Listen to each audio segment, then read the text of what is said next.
शब्दालंकार के सभी भेद कल तक पढ़ा दिए थे। आज देखिए अर्थालंकार में पहला है उपमा अलंकार। पहला है उपमा अलंकार। उपमा उपमा अलंकार। उपमा शब्द देखिए दो शब्दों से मिल करके बना है। उपधन माँ। उपधन माँ। उप का अर्थ होता है समीप। उप का अर्थ होता है समीप। दो वस्तुओं को समीप ला करके उनको मापना या उनमें तुलना करना, बराबरी करना ही क्या कहलाता है? उपमा। उपमा दो शब्दों से मिलकर के बना है उपधन माँ। उप का अर्थ होता है समीप, माँ का अर्थ होता है मापना। दो वस्तुओं को पास पास ला करके उसमें तुलना करना, बराबरी करना ही क्या कहलाता है? उपमा। उपमा के अंग। उपमा अलंकार के अंग। उपमा अलंकार के अंग कितने हैं? तो 4। उपमा अलंकार के 4 अंग हैं। एक है उपमेय। एक है उपमेय। उपमेय माने होता है प्रस्तुत। उपमेय माने प्रस्तुत। दूसरा है उपमान। उपमान माने होता है अप्रस्तुत। अप्रस्तुत। उपमान माने अप्रस्तुत। और तीसरा है वाचक शब्द। वाचक शब्द। वाचक शब्द। और चौथा है साधारण धर्म। साधारण धर्म। साधारण धर्म। ये उपमा अलंकार के कितने अंग होते हैं? तो उपमा अलंकार के 4 अंग होते हैं। उपमेय, उपमान, वाचक शब्द, साधारण धर्म। उपमेय माने प्रस्तुत होता है, उपमान माने अप्रस्तुत। जैसे भी 4 लोग जो है बैठे हुए हैं, तब तो कोई व्यक्ति कहा कि अरे यार, हम तो बम्बई जो है गए थे, वहाँ देखे कि बहुत अच्छा झूला लगा हुआ था। अब 4 लोग बैठे हैं, उनके पास मन तो है लेकिन मन कहीं अन्यत्र चला जा रहा है। या फिर जो है उदाहरण के द्वारा हम आपको समझा दे रहे हैं। उपमेय माने प्रस्तुत होता है, उपमान माने अप्रस्तुत, वाचक शब्द और साधारण धर्म। उपमेय किसे कहा जाता है? जिसकी तुलना की जाती है। उपमेय किसे कहा जाता है? जिसकी तुलना की जाती है। जिसकी तुलना की जाती है। जिसकी तुलना की जाती है। की जाती है उसे जो है उपमेय कहा जाता है। जिससे तुलना की जाती है। जिससे तुलना। जिससे तुलना की जाती है। जिससे तुलना की जाती है उसे उपमान कहा जाता है। और जिन शब्दों के द्वारा, जिन शब्दों से तुलना, जिन शब्दों से तुलना दिखाया जाता है, तुलना दिखाया जाता है, उसे जो है वाचक शब्द कहते हैं। और साधारण धर्म उपमेय और उपमान दोनों का उभयनिष्ठ गुण होता है।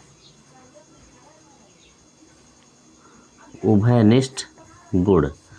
दोनों का, यानी दोनों का मतलब उपमेय और उपमान का उभयनिष्ठ गुण। जैसे देखिए लिखा गया है पीपर पात सरिस मंडोला। पीपर पात। पीपर पात सरिस मंडोला। पीपर पात सरिस मंडोला। पीपर पात सरिस मंडोला। पीपर पात सरिस मंडोला। मन पीपर के पात के समान डोलता है। मन कैसे डोलता है? पीपर के पात के समान डोलता है। अब जैसे बताए 2-4 लोग बैठे हुए हैं। कोई कहा कि यार बम्बई में बहुत अच्छा झूला लगा है। अब बैठे तो यहाँ हैं लेकिन मन कहाँ पहुँच गया? बम्बई में। तब किसी ने कहा कि मन यार बहुत चंचल होता है, वो एकदम पीपर के पात के समान डोलता है। तो जैसे अब मन किसके समान डोलता है? पीपर के पात के। कौन डोलता है? मन। किसके समान? पीपर के पात के। तो किसकी तुलना की गई? मन की तुलना की गई। किसकी तुलना की गई? मन की। अब देखिए जिसकी तुलना की जाए, देखिए यहाँ लिखा गया जिसकी तुलना की जाए, तो किसकी तुलना की गई? मन की गई। किससे की गई? पीपर के पात से। पीपर के पात से। तो यहाँ किसकी तुलना की गई? मन की। तो मन क्या हो गया? उपमेय। और पीपर का पात क्या हो गया? उपमान। और किस शब्द से तुलना दिखाया जा रहा है? तो सरिस। तो सरिस शब्द क्या है? वाचक शब्द। और मन भी डोल रहा है, पीपर का पात भी डोल रहा है, दोनों का उभयनिष्ठ गुण यानी कि उभयनिष्ठ क्रियावाची शब्द कौन है? डोला। तो डोला क्या है? साधारण धर्म। डोला क्या है? साधारण धर्म। तो ये आपको उपमेय उपमान वाचक शब्द साधारण धर्म समझ में आ गया होगा। देखिए जिसकी तुलना की जाती है उसे जो है उपमेय कहा जाता है और वह प्रस्तुत होता है। जैसे बताए दो चार लोग जो बैठे थे उनके पास उनका मन उपस्थित है, लेकिन वहाँ पीपर का पात उपस्थित नहीं है। तो मन की तुलना किससे की गई? पीपर के पात से। और मन यहाँ पर क्या है? उपमेय है। और पीपर का पात क्या है? उपमान है। सरिस शब्द क्या है? वाचक शब्द है। और डोला शब्द क्या है? साधारण धर्म है। तो पीपर पात सरिस मन डोला। तो ये जो है उपमा अलंकार के चारों अंग थे। तो मन क्या है? उपमेय है, जिसकी तुलना की जाती है। तो मन किसके समान डोलता है? पीपर के पात के। कौन डोलता है? मन। किसके समान? पीपर के पात। तो किसकी तुलना की गई? मन की। और किससे की गई? पीपर के पात से। किस शब्द से? सरिस से। और डोला क्या है? वाचक शब्द है। डोला क्या है? साधारण धर्म है। अब देखिए उपमा के भेद। उपमा के भेद। उपमा अलंकार के भेद। उपमा अलंकार के भेद। उपमा अलंकार के भेद कितने हैं? 3 हैं। उपमा अलंकार के 3 भेद हैं। तो 3 भेद कौन कौन हैं? एक है लुप्तोपमा। लुप्तोपमा। लुप्तोपमा। और दूसरा है पूर्णोपमा। पूर्णोपमा। और तीसरा है मालोपमा। मालोपमा। मालोपमा। अब लुप्तोपमा कहाँ होता है?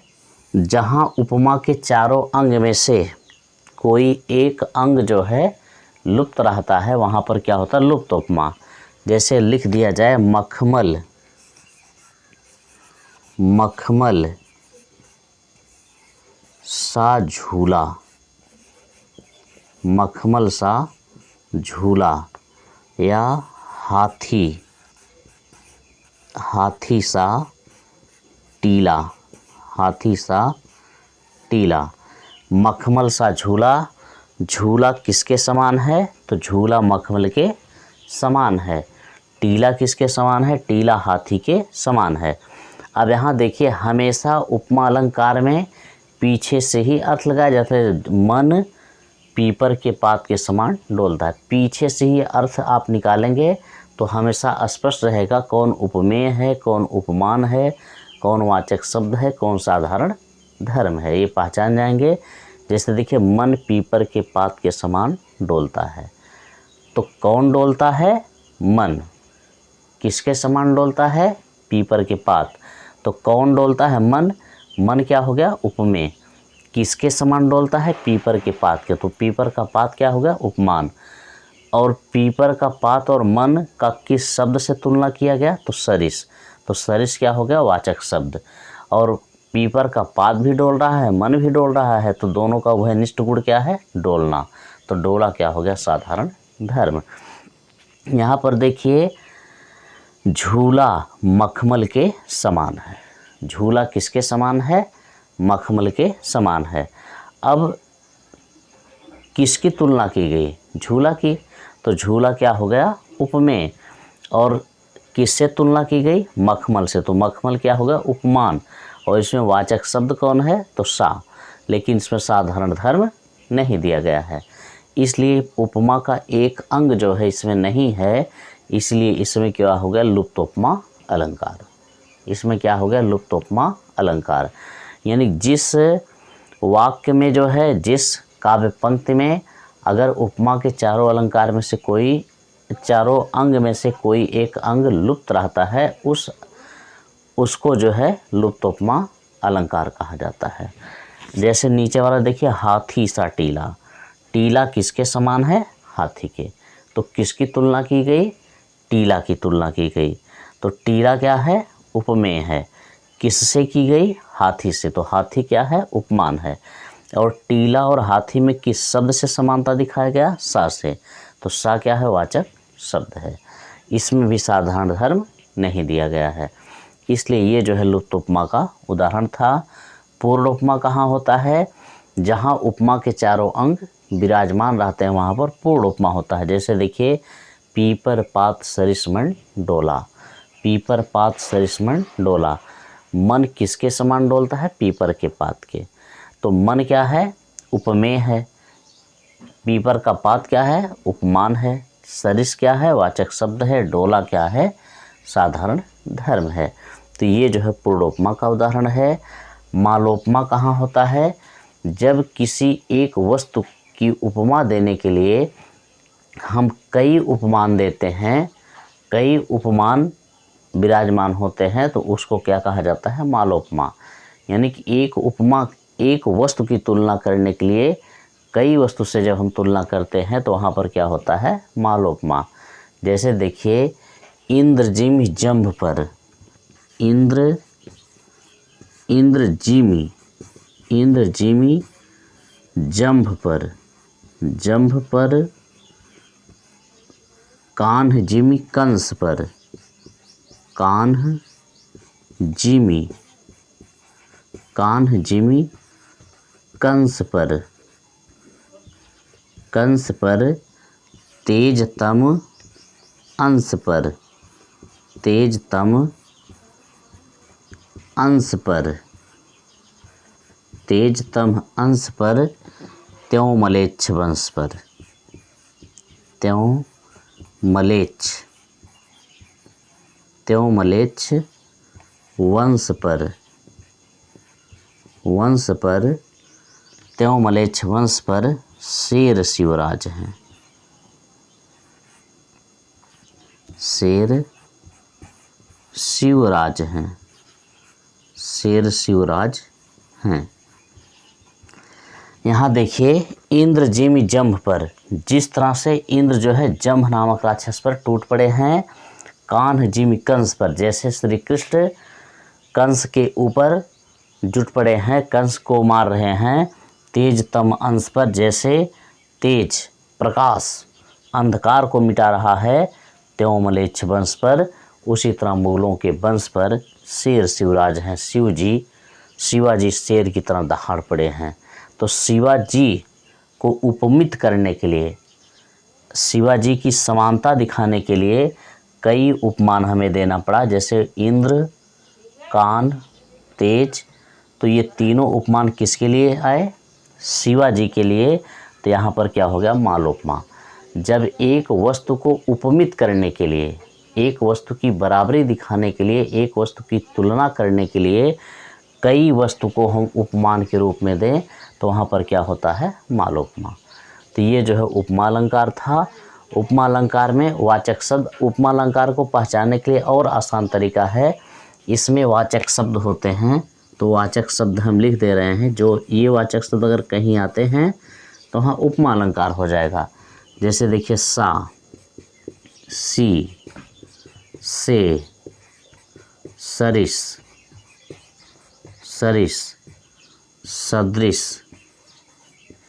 सदृश, समान,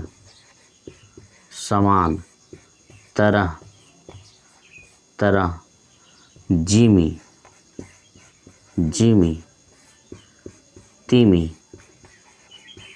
तिमी, त्यों,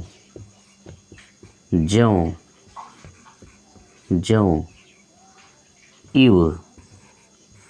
इव। ये सभी शब्द जहाँ पर आ जाएंगे वहाँ पर क्या होता है, उपमा अलंकार।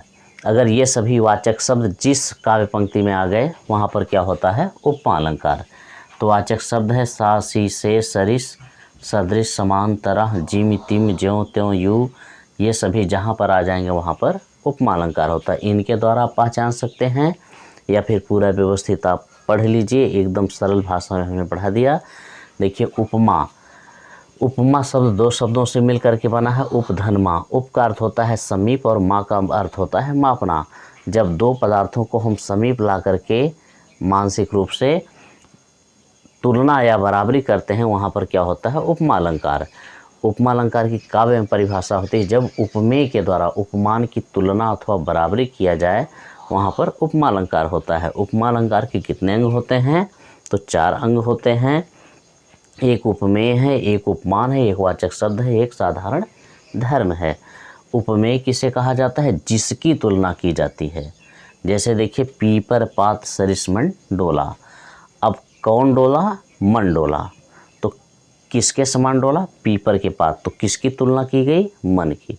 तो जिसकी तुलना की जाए उसे उपमेय कहते हैं और जिससे की जाए उसे उपमान। जिससे तुलना की जाती है उसे उपमान। और जिस शब्द से तुलना दिखाया जाता है तो किस शब्द से दिखाएगा, सरिस। सरिस शब्द क्या हो गया, वाचक शब्द। और दोनों का जो उभयनिष्ठ गुण होता है उसे क्या कहा जाता है, साधारण धर्म। जैसे पीपर और मन दोनों का क्रियावाची शब्द क्या है, डोलना। तो डोलना दोनों का उभयनिष्ठ गुण है, इसलिए डोला शब्द क्या है, साधारण धर्म। उपमा अलंकार के भेद कितने होते हैं, तो उपमा अलंकार के 3 भेद होते हैं, लुप्त उपमा, पूर्णोपमा, मालोपमा। लुप्त उपमा कहाँ होता है, जब उपमा के चारों अंग में से कोई अंग जो है लुप्त रहता है, नहीं दिखाई देता है, वहाँ पर लुप्त उपमा होता है। जैसे मखमल सा झूला, हाथी सा टीला।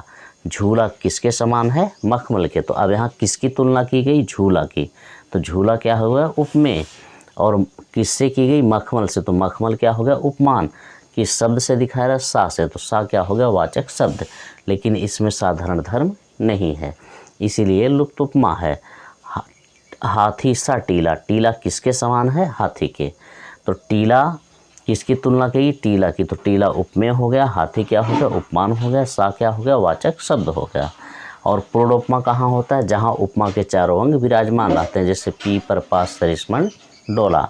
तो मन यहाँ उपमेय है, पीपर का पात उपमान है, सरिस वाचक शब्द है, डोला साधारण धर्म है। और मालोपमा कहाँ होता है, जहाँ एक वस्तु को उपमित करने के लिए कई उपमान दिए जाएं, वहाँ पर क्या होता है, मालोपमा। जैसे देखिए इंद्र जिमि जंभ पर, कान्ह जिमि कंस पर, तेज तम अंश पर, त्यों मलेच्छ वंश पर, शेर शिवराज हैं। यहाँ जो है शिवाजी को तुलना करने के लिए इंद्र, श्री कृष्ण और प्रकाश तीनों को उपमान रूप में दिया गया, इसीलिए यहाँ पर मालोपमा अलंकार है। धन्यवाद।